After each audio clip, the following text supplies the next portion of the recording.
বৌমা, কত রান্না পড়ে আছে, ওদিকে মেয়ে জামাই সব এলো বলে। মা, একটা কথা বলার ছিল। বাবা বলছিল আজ আপনার ছেলেকে নিয়ে যদি একবার ঘুরে আসি ও বাড়ি থেকে। তুমি না থাকলে ওদের যত্নার্থী কে করবে? আমি সমস্ত রান্না করে গুছিয়ে দিয়েই যাব। আমার কাছে আমার বাবা মা আমার জীবনের ফার্স্ট প্রায়োরিটি।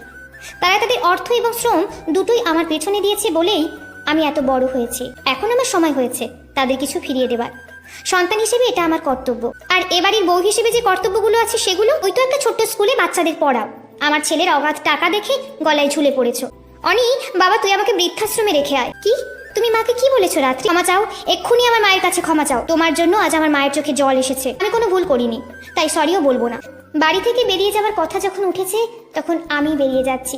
আপনি কেন যাবেন? এই বিনা মাইনের কাজের মেয়েকে যদি দরকার হয় ডেকে পাঠিও।